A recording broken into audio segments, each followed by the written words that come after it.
Hello, I'm Gareth. This is Somewhere on Earth, and it is Tuesday, the 9th of April 2024. Greetings from our studio here in London.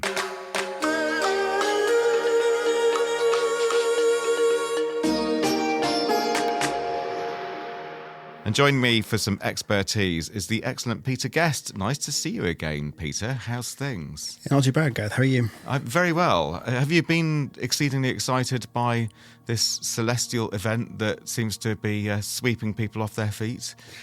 I think it has been pretty fascinating. You know, I've been watching this kind of absolute fever pitch of coverage, particularly in the US, like the eclipse. Yeah, which was yesterday. Just for anyone who's missed it. Yesterday as we record. Yeah, and I think on the one hand, like, it's really good that finally there's this sort of massive public interest in an astronomical phenomenon, because we're always complaining no one cares about science. But on the other hand, I mean, it's brought out the loonies. I mean, there's this obsession on every single news channel. There were live blogs starting 48 hours in advance. And you think, well, what's going to change between now and then? We know it's going to happen. You're just live blogging clouds. Yeah, and then it did happen. And then there was lots of coverage about how it happened. Right, exactly. On schedule. And, you know, it's one of those weird moments where you think, yeah, this is fantastic. There's a collective experience on the internet. But then you read the stories and you think, are we back in the dark ages? Are we going to wonder if the sun's going to rise? You know, it was literally the dark age for about 3 minutes, I guess. Yeah, exactly. And it's like various places. Are we going to put a Wicker Man up and then film it on TikTok? It's all a bit confusing. Oh, maybe for the next total eclipse, we can do that. Me and you, Peter, wherever that totality occurs. And mind you, did you see the map that was doing the rounds? The showing the cluster of bookings, like Airbnb bookings, geographically clustered around, and you could follow the arc of where the eclipse is going to be. Not surprisingly, with these pin pricks on the map of the Airbnb bookings. There were people booking private jets to fly so they could definitely see it. Oh, hate those people. Sorry. If you're one of our listeners, we hate to diss you.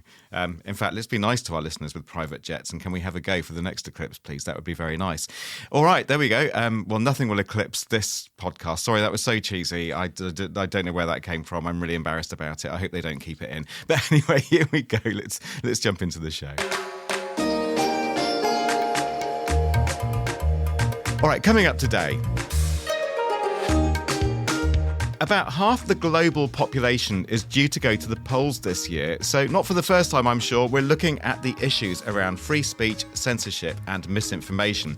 When it comes to the latter, YouTube is facing a few tough questions in India over revelations about how well the platform is or isn't countering election misinformation ads. And elsewhere, a VPN service is providing free service for citizens who lack unrestricted internet access. It's all right here on the Somewhere on Earth podcast.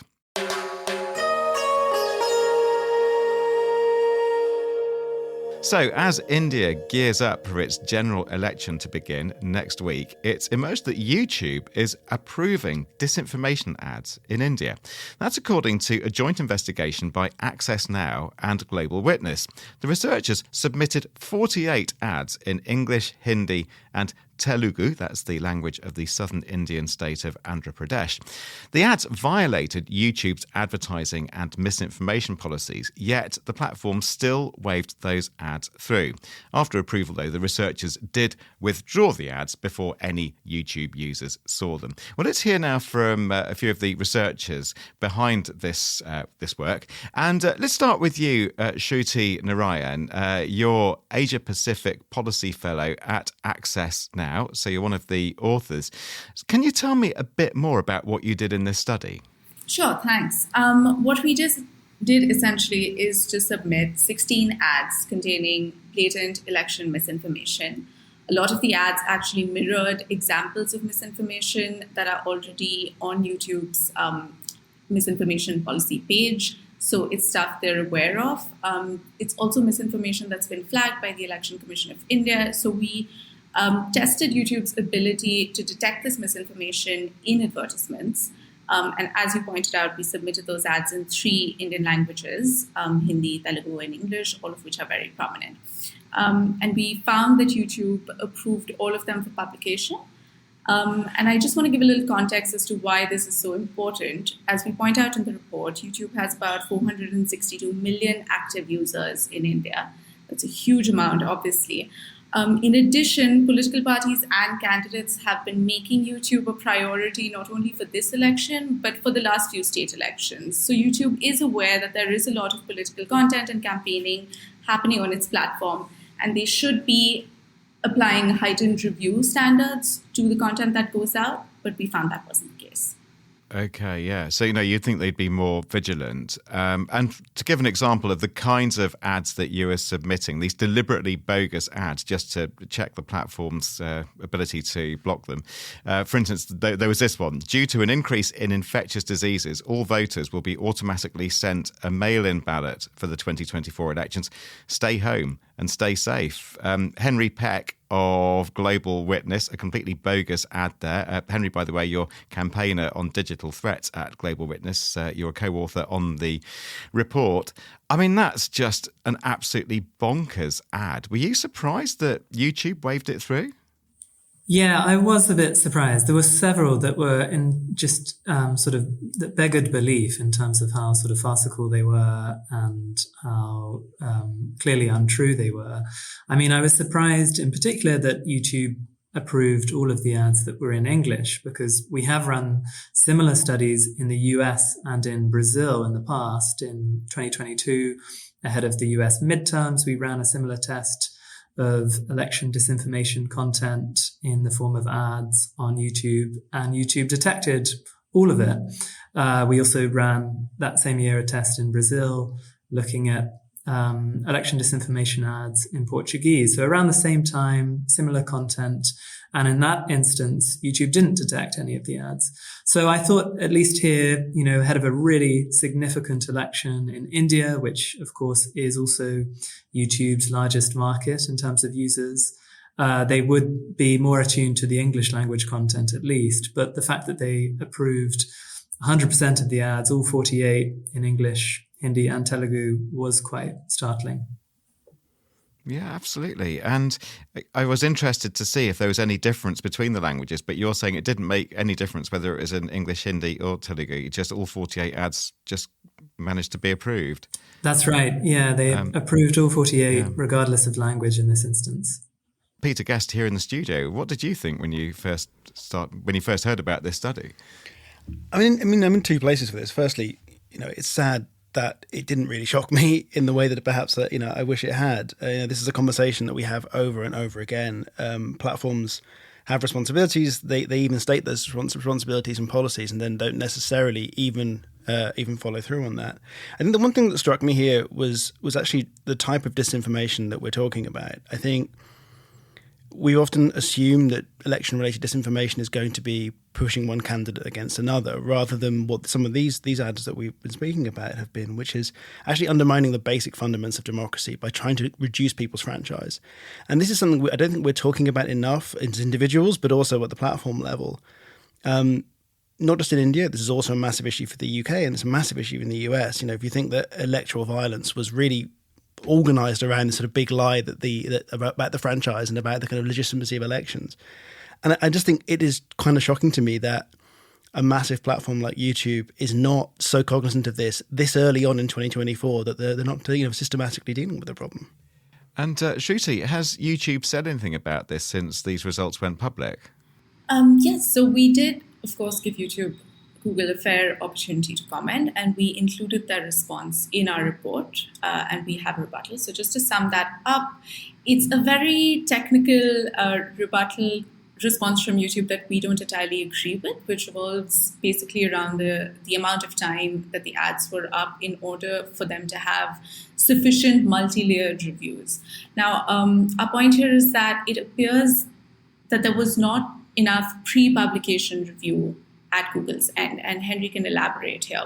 But essentially, the ads were approved for publication, so YouTube's response doesn't answer the question of what would happen if these ads actually went live and people were able to see them. And just to reiterate, you took the ads down, didn't you? So just in case people are thinking, oh, well, you guys did harm as researchers putting out these bogus ads, just to reiterate, of course, you immediately took them down. No sort of member of the YouTube community or no viewers, no members of the public or voters in India saw these ads. Yeah, but Henry, just elaborate on that response from YouTube, if you will. Yeah, we took great care to make sure that the ads were not seen by any user and never went live on the platform. And our process for testing involved putting together short videos containing the content in really clear text, black font over a colored background, so easy for an automated system to detect and very easy for a human reviewer to assess. And we put these up. YouTube says it takes a day to review content before it is publishable for ads. We left these up for the better part of a day, in which time they were all reviewed and approved for publication. And once published, they have potential to cause great harm, as Peter mentioned. This is really undermining the integrity of the electoral process. It's really an attack on the very sort of system of democracy that uses elections to function. And so these weren't political ads. These were more existential ads, about the very process itself, rather than sort of swaying someone to one candidate or another. Like another example here from one of your ads, the Election Commission has disqualified the largest opposition parties from standing in the 2024 election, and their votes will not be counted. That would have gone through had you not have taken it down yourself. By the way, this podcast approached YouTube for comment. We've not heard back yet. Of course, if YouTube want to, we're listening and we'll very happily put something out next week if they have anything to say, but nothing heard so far. So, Shruti, your report says that the platform's been linked to various harms in India.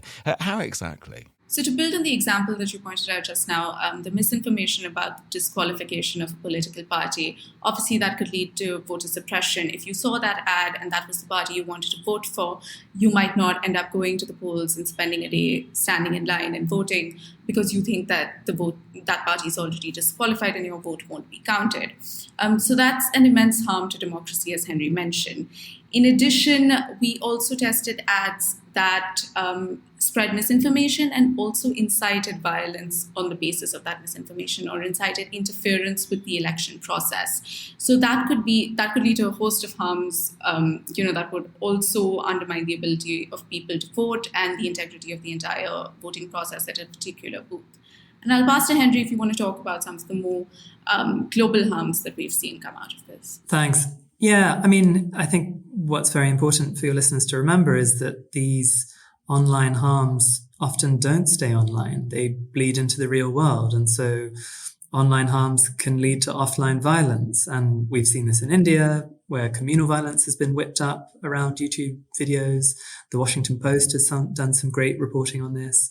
And then we've seen this in a number of other countries around the world, for example, Myanmar, and Facebook's involvement there in facilitating attacks on the Rohingya, as well as in Ethiopia, Kenya. And then when it comes to electoral harms, we've seen very vividly how the January 6th insurrection, the insurrection in Brazil, the Stop the Steal movement, have also been fermented online and how that's then spilled out. So, Peter, you were nodding there as you're hearing our guests talking about the real world harms that can come from online misinformation. It's a huge issue, isn't it? It is. And I think get myself in trouble with this, but I think you have to think, first of all, my understanding is YouTube underpins a bigger information ecosystem in India. YouTube videos proliferate across other platforms there as they do everywhere else, right? Something that goes on a platform, no matter how long it's there, it goes onto other platforms, online and offline.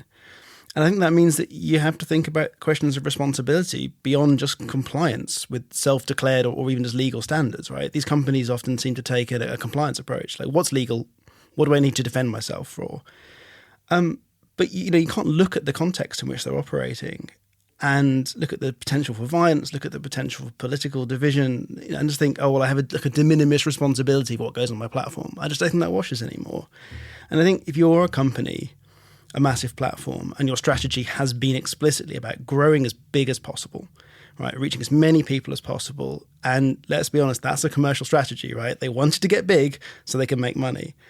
Then you need to own the consequences of that, right? If you've become the dominant player in political media in an election year, you own the responsibility for that beyond, I think, just what you can put in your kind of company guidelines and so on. And we have to figure it out. I mean, every time, we might hopefully be here in 4 years' time, but I suspect we'll have the same conversation, right? We go into an election cycle and we white knuckle it and say, well, look, let's survive this one and hope we'll figure it out by next time. It's like, that's not okay anymore. And things tend to get even more fraught and more worrying and more harmful as the elections go on. And I fear that we may be reflecting in a similar vein in 4 years' time. We'll see. So final few words then from Shruti and Henry. Henry, for you, what would you, and I'll get both of you to give a quick final comment on this, what you hope will come out of this report. So Henry, you go first then. What do you hope will come out of this research?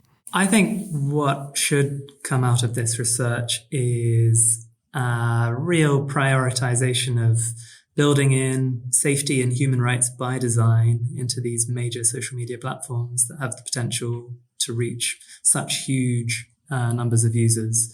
And that's focusing on not just content moderation, but actors and behavior too.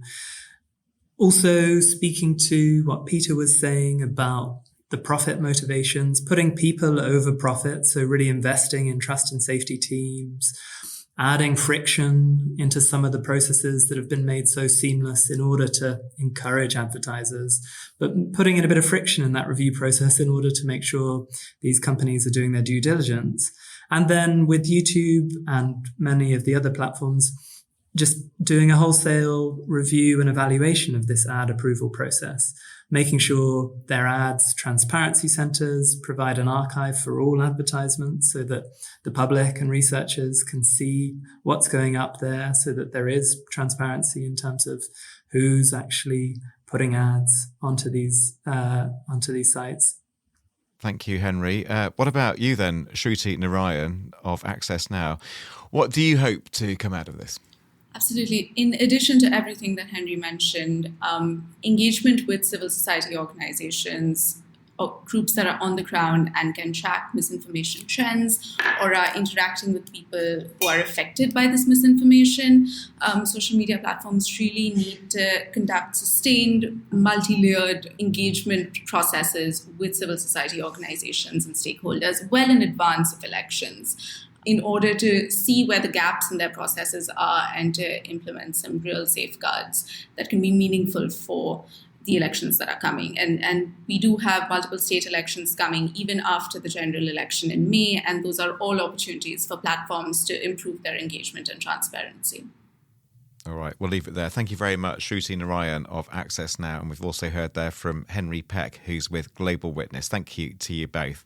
So in this bumper year for democracy, one VPN provider is doing its bit to make things as democratic as possible for citizens who might otherwise be denied fair democracy. Proton VPN is laying on free servers in countries holding elections where censorship hampers citizens' unfettered access to the internet. I'm joined by Samuel Kaplan and Antonio Cesarano from Proton. Nice to have you both on. Let's start with you then, Samuel. Just tell us a bit about Proton VPN, who you are, what you do. So myself, I'm engineering director of Proton VPN. So I'm a software engineer by study and practice. So you're a VPN provider, but you're kind of not you regular VPN provider is what I'm fishing around for. So just give a sense of what you do and how you're different.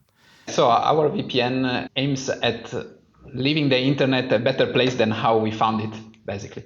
So, of course, we are a company, so we are having a business, but we want to try to prove the world that we can build a business in an ethical way, in a way that protects privacy, that respect users. And actually, in the case of Proton VPN specifically, we really think that the access to a free internet, unfiltered, is a human right. So what we are doing is actually building a product that allows for free to people that cannot afford to pay for our service. It still allows to them to access a free internet. and unfiltered, subsidizing this through added services that people who can pay are willing to pay for. And Antonio Cesarano, by means of making the internet a better place and giving people more equitable access, well, you're playing quite a role here, or you intend to, during the election by providing free access. Tell me more. In the past years, we've been observing quite a rise in censorship around the world. With the Proton VPN Observatory, we've been looking at the different spikes that we've been having across different countries. And we've been able to link those to certain events happening in those countries. Let's say that wherever we've seen some elections, disruptions, coups, even natural phenomena like in Turkey, when the earthquake happened in February 2023, governments that are taking more the authoritarian aspect, let's say, of the situation are applying as a playbook censorship over the internet in order to control the communication, right? Yeah. So we know that authoritarian regimes are doing that, and we can talk about a few other countries as we go along. But just kind of, I suppose, sort of getting to the point of what's going on with this election cycle. Then, how are you setting out to help people who live in countries where there might not be a particularly free or unfettered access to the internet? Exactly, we are providing a number of paid VPN connections and servers for free to people that are going through elections. So we have the whole calendar of elections happening around the world, as you mentioned at the beginning of the podcast. 50% of the population of the world is going through the polls this year, and this means that there's going to be a huge amount of people in a short amount of time connecting to our service because they want to make sure that they have access to the unfiltered internet. And in order to better support these people, we are making sure that they get the most support that we can give them. And what will that support look like? Let's come to you, Samuel, then. So how is that happening? Do you send people like an information and a sort of connection pack or a list of instructions, or you've just opened up your website so people can apply? How does this work in practice? So, we try to make a VPN that is easy to use, right? So by default, when our user starts to use ProtonVPN, they can create an account and then can just hit a button called Quick Connect, let's say, that allows them to connect to the closest and fastest server. Now, during normal times, we only offer in general 3 countries across the world to allow users to try the service and also to have a minimal access to the internet that is good enough for accessing the web, writing emails, etc. in 3 countries. But during this election, what we are doing is setting up specific countries to make them available to the people. Let's say now there is an election that is being planned in Togo. So what we are making available is a server available to people from Togo, a set of servers that is going to be physically located outside of Togo, but behaving like if it was in Togo, which means that users are connecting outside their border. Therefore, they should not be subject to the censorship that might going to happen specifically in Togo in this case. And we've seen that election by election, typically Twitter is censored, Facebook, all the social media gets censored usually. So they would connect outside of Togo, but to a server that has that looks like it's in that country, which allows them therefore to also access the local websites that they might need for their normal life. Yeah. Okay. So, which is great to get that explanation of such a lovely, clear explanation of how a VPN worked. I found that massively helpful. But just before I come to Peter, I just wanted to see how this is going to help. Somebody who lives, for instance, in Togo and is struggling to get free information or the kind of free internet access that somebody like me might enjoy here in London. Do they get a discount code, or how do they apply, or it just kind of happens just by dint of where they are? Just a brief answer, then we'll come to Peter. Yeah, it's for free basically. So they just need to set up an account with they need an email address, or we even provide email address because our sister product Proton Mail makes also emails. But they just need to set up an account for free, and that's it. Yeah. Okay. I've got it. Simple as that. So, Peter, there you go. You must have some thoughts on that. I bet you've used a few VPNs in your investigative work in various places around the world in your time then. Yeah, no, I mean, obviously, I'm primed to be interested in this kind of initiative. I mean, I think we've covered this a little bit before on the podcast when we've talked about blackouts, but something I come across quite a lot in my work is that the mechanisms for blackouts have become a lot more complex and subtle over the years. So 10, 15 years ago, when I first covered my first blackout, which ages me, but that was in Egypt, where the government literally pulled the plug. They pulled the electricity from the data centers, and the internet went down. And over the last sort of decade, we've seen much more targeted technological mechanisms for censorship. Cutting off individual geographies, cutting off mobile networks, cutting off certain servers. We saw it in India, just people pulling bits of the internet out for specific parts of Delhi where protests were taking place. And what's powering that, it seems to me at least, is that it is a kind of a commercial business around censorship, right? You can almost off the shelf buy the tools that a country like Russia or Egypt uses to censor certain bits of the internet.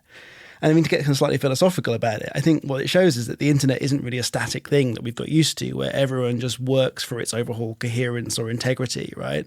There's a lot of people out there, some of whom are making money off this, trying to undermine that integrity and split it up into different internets. And so that kind of constant technical back and forth is a thing that we have to kind of consider when we think about blackouts and think about the internet as an object. So in sort of summary, going around long-winded way around it, is that it is great to know that there are people out there trying to, on the light side, shall we say, trying to defend that integrity and offer opportunities for people to have the internet as we first experienced it, right? As an open thing. Yeah, no, sure thing. And well, of course, it reminds me of that program we did recently about the undersea cables, where it was, to me, just... I really loved making that program because it was about the physical infrastructure, the pipes, the tubes of the internet. And as you've said very articulately there, Peter, yeah, people can plug things out of server racks or put spades through the ground through fibre, and other people will lose internet access.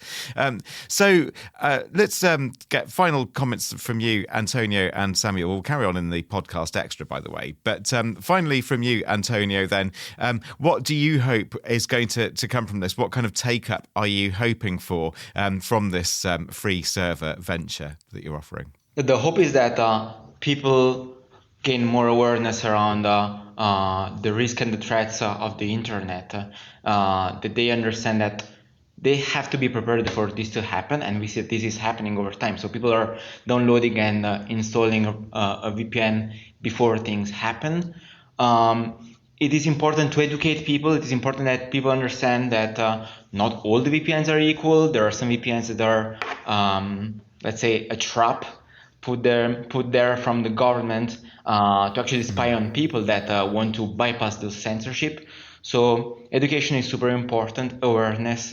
And if we spread the word around what is happening, the hope is really the one that we will join forces, all the actors that are against censorship, and we'll try to keep the internet private and accessible to everyone. And there's a bit of an engineering angle here as well. Samuel, we're relying on you and your engineering team to keep all this working. I know you're going to answer yes, well, everything will go fine. But how is it going to go, Samuel? You might get quite an uptick in traffic here.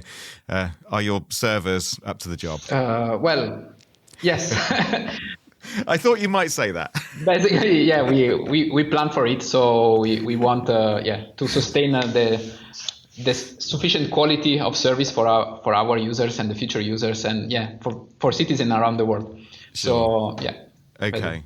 That's good. Sorry if that was a bit of a non-question to finish with, but I just wanted to kind of finish on something relatively uplifting there. So I thought I'd just give you that one for free, Samuel. So thank you for joining us. More from you both, by the way, in the podcast extra, so don't go away quite yet. Samuel Kaplan and Antonio Cesarano with Proton VPN. Just a few little points of business to wrap up with, but not before we've had a final word from Peter. Do you want to add anything on what we just heard there, Peter? I mean, we'll save it for the extra bit. I mean, we can do it in the extra if you want to. I was going to say that the only thing I've got on my mind about this is actually I think it's going to be a really interesting year for VPNs, which is something presenters probably not often said. Yeah. Because it's not just the countries that we see as authoritarian talking about blocking services. Look at the US starting to block TikTok. Right, yeah. And if that happens, it'll have to be enacted somehow technically, which means you've got this weird world where the US and US companies are working on technology to try and stop US users seeing something. I mean, it's not totally new, but it does feel a bit like a Rubicon to cross. And yeah. I have heard reports, I can't back them up, that downloads of VPNs among American teens have increased. Right, which would figure already, yeah, with the TikTok, yeah. Maybe they're using Proton VPNs as well. We shall see.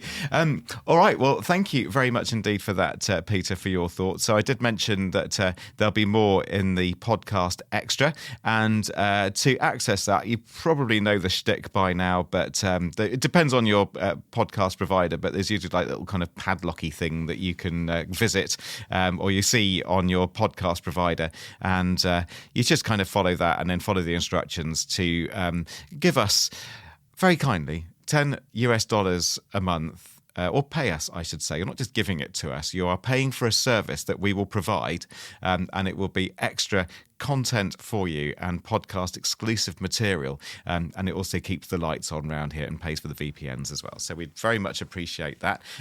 Also, I do need to put something right that went a little bit wrong the other day where we had a bit of an issue with SUDS, the committee where we allocate listener, or I should say subscriber numbers. And, well, it got a bit embarrassing because Martin from Mozambique was granted listener number or subscriber number 17. And there was a bit of an error because it turned out that listener Troy already had that number. And we heard from Troy saying, I have to say, I was distressed after listening to last night's podcast as I'd asked for listener number 17 back in December here on Facebook. And I was even the first one to ask. However, I most definitely don't want to deprive a fellow listener who also wants that number. So if it's available, I'll take the number 816 in honour, or 816 really, in honour of the area code of my chosen hometown of Kansas City, Missouri. And Troy goes on to say, yes, this is all said slightly tongue-in-cheek. And I'm glad you pointed that out, Troy, because I had a horrible feeling I'd massively hurt your feelings there. But you'd have been forgiven for being a little bit kind of disgruntled by the double numbering. So there you go, it's settled. Martin's going to stay on subscriber number 17. Troy, we're giving you 816. We'll give a free number out to a family member or close friend as a favour for being so nice to us and moving to a different number. So let me know if you want to, I don't know, propose a number for somebody close to you in your life, and we'll just wave that through because I think we owe you a bit of a favour. Very sorry about that. What else do I need to tell you? Also, in the news, in the podcasting news, Google Podcasts have closed down, and our listener numbers have gone down slightly as a result. So we seem to have lost a few people who have listened on Google Podcasts. So obviously those people cannot hear me talking unless they've gone over to another podcast provider. So if you know somebody who listens via Google Podcasts, could you just call them up or drive around to their house or whatever and just tell them to use a different podcatcher? So yeah, thank you, Google, for taking away a load of our listeners. But I guess it's their service. They can do what they want with it. But it's just a bit sad for people who relied on that. Also, rather sad news, in fact, very sad news to finish with in this edition. We've just heard during our recording here on Tuesday early evening UK time that Peter Higgs, the physicist who discovered the Higgs boson, has just died at the age of 94. The Nobel Prize-winning physicist showed how the particle helped bind the universe together. He died at home in Edinburgh. And the existence of the mass-giving field, all right there at the heart of the model of physics, the existence of this mass-giving field, the Higgs boson, it was actually confirmed in 2012 experimentally at CERN.